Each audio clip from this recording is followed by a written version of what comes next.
The scammer's just out there for personal gain and won't give anything at all to needy citizens. Can you guess the one I mean? Should have seen it coming. Hi everyone, welcome to Planet Juju. Question: what are the notification settings like on your phone? Do you get pings for everything, or do you limit them to certain apps or other communications? If you have them on your phone, do you access them straight away without thinking? When I received this notification, I thought it was my phone app telling me I had a text message, but in fact it was a notification about an email. It would have been so easy to have clicked on that link if my scam and sense hadn't been switched on and remembered that Virgin Media wouldn't send me an email to tell me I had a voice message. Just to keep you up to date now with my scam phone call log, this number called my landline using VoIP, and it was a female in an Indian call centre. She just said hi and hung up. This one was also a female from an Indian scam call centre, no recording on that one, and this one was from a male in a call centre, but I heard my own voice echoing back at me and it was too unbearable to continue.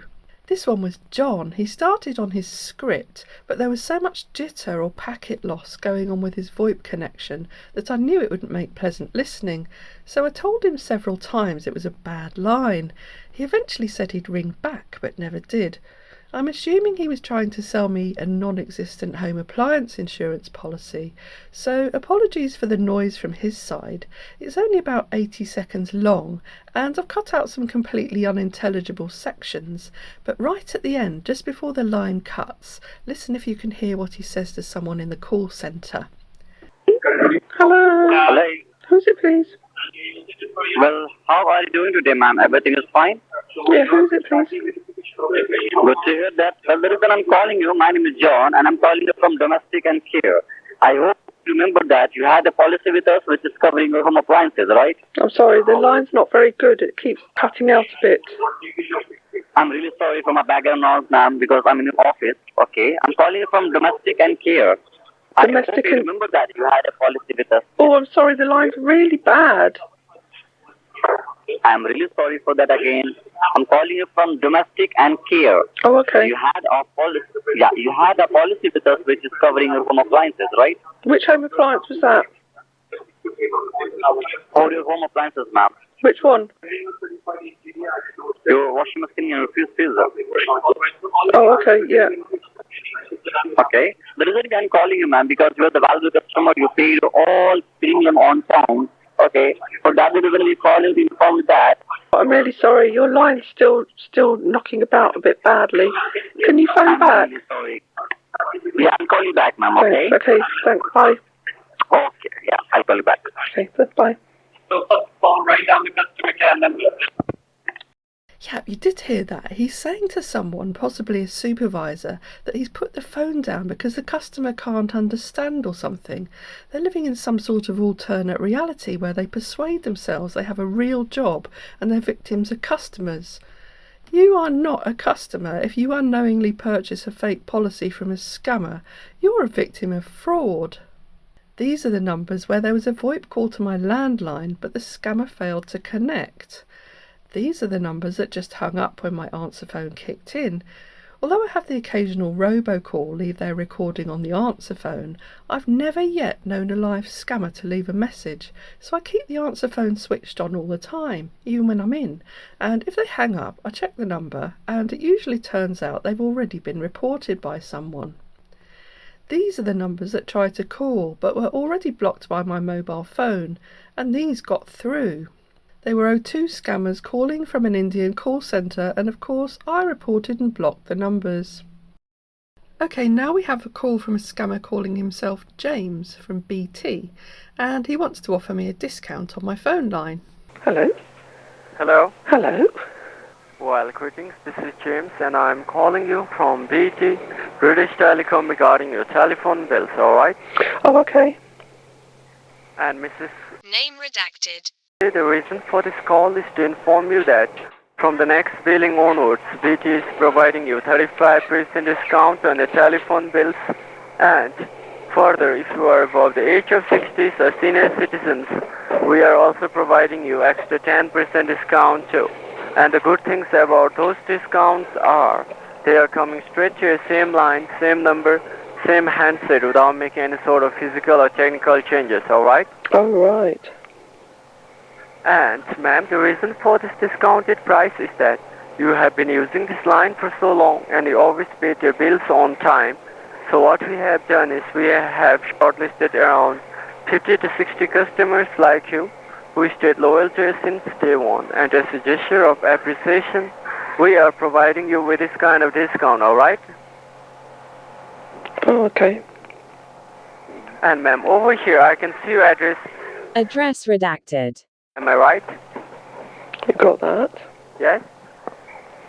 Okay, now ma'am, so what I got to do from my end is to activate this discount to you. And to proceed with this discount, can you just help me verify me with your date of birth once again? Could you verify the account number, please?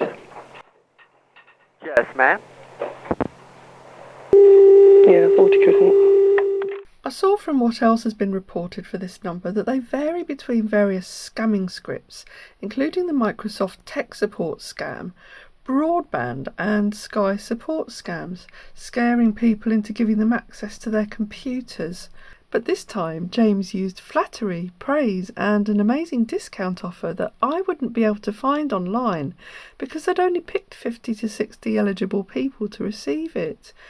I personally wouldn't fall for a scam like this because even BT itself can't offer me a new contract where I'd pay as little as I'm paying now. But did you notice 2 words he said after he'd asked for my date of birth? Information you should never give to someone who calls you out of the blue anyway. And those seemingly throwaway words were once again. Listen. To proceed with this discount, can you just help me verify me with your date of birth once again? Now, he hadn't asked me for my date of birth before, but saying once again could make anyone who hasn't got too good a memory think that they'd confirmed it before. It's a really subtle social engineering phrase, so beware of that and any calls that sound as if you've been specifically selected, and that also includes prize draws you didn't enter and even things like book and film deals.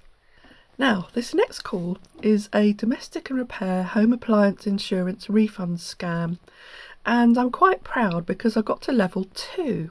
That's where the initial scammer passes you over to the closer, the one who takes the victim's bank card details to supposedly refund the money to, but subsequently empties their account instead. It didn't last long, but I was very compliant to start with because I know their script, and I even gave them the last 4 digits of a debit card number, 3917. If you watch my channel regularly, you'll know that's the same old fake number that various scammers have used on me and other people in the past. He took the bait. Here goes. Start game. Level 1. Hello? Hello, I'm having a word in Mrs. Jane. Sorry, could you say that again, please? I'm having a word in Mrs. Jane. That's correct. Very good morning to you, madam. My name is Paul, alright? And I'm calling you on behalf of Domestic and Repairs Refund Department, okay? Oh, hello. Okay, so this call is regarding to the amount, regarding to refund, okay? On the amount of £149, which had been mistakenly overcharged due to some technical errors. So we are here to refund you that amount back, alright, madam? Sure. Yeah, and just for the confirmation, are you still residing at the same address, house number? Address redacted. You've got that. Okay, so we'll be refunding you this amount back of £149, okay? And just to confirm your name, you have made the payment using a Visa debit card. So are you still using the Visa debit card or have you updated it? Yes, it's the one that ends in 3917.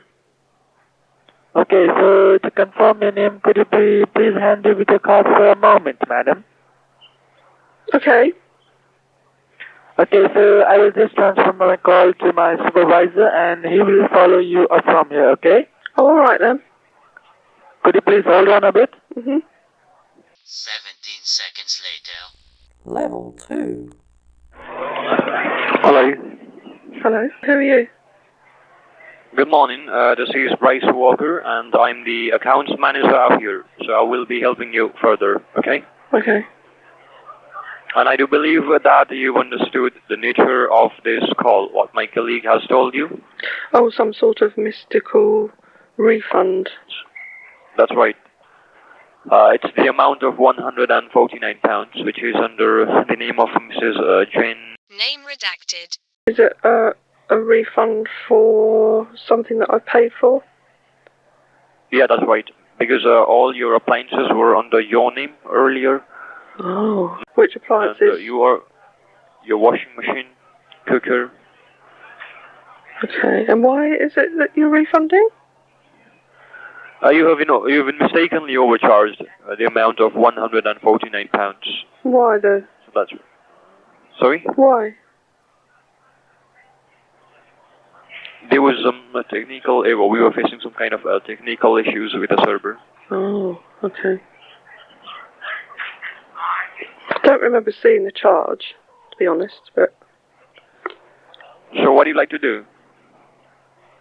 What do you mean? Sorry? What do you mean? What would I like to do? Sorry, what would I like to do? Yeah. Well, it's not your amount. Like, you don't remember paying this amount? No, I don't remember. You don't? No. So would you like to cancel this amount? Well, I don't remember paying it in the first place. Just for a washing machine? Sorry? Just for a washing machine? I don't remember the make. Yeah, was it just for the washing machine? Game over. Scammer defeated. Oh, it's useless. I don't know if it's just me, but I don't think scammers are that good at what they're doing. There's one huge scam around at the moment that's a government imposter and a purveyor of blatant lies, and with thousands of victims not seeing through the lies, they just blindly follow what they're told and trust the scammer will be bringing them extra money. But in fact, the scammer's just out there for personal gain and won't give anything at all to needy citizens. Can you guess the one I mean? Yeah, it's this one about winter fuel subsidies for pensioners.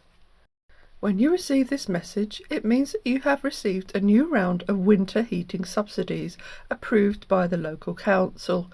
Please fill in the link below in time to receive your subsidy. The collection channel will end before November the 3rd, 2024, and we will issue the subsidy to you within 7 days. Yeah, they're dangling the carrot and instilling urgency, social engineering. Then there's the dodgy link with the shortened bit.ly URL. The unshortened link points to a domain hosted in Hong Kong, but registered by someone in the UK, but I'm betting that's a red herring. I've reported it to the National Cyber Security Centre. Thank you for your support to the UK Home Office. Thank you for your support to the UK Home Office. As if the Home Office would be so unprofessional. I hope you found that useful. Keep safe from scams. Thanks for watching, and I'll see you again soon with the next episode of Scam Watch 2024. Should have seen it coming.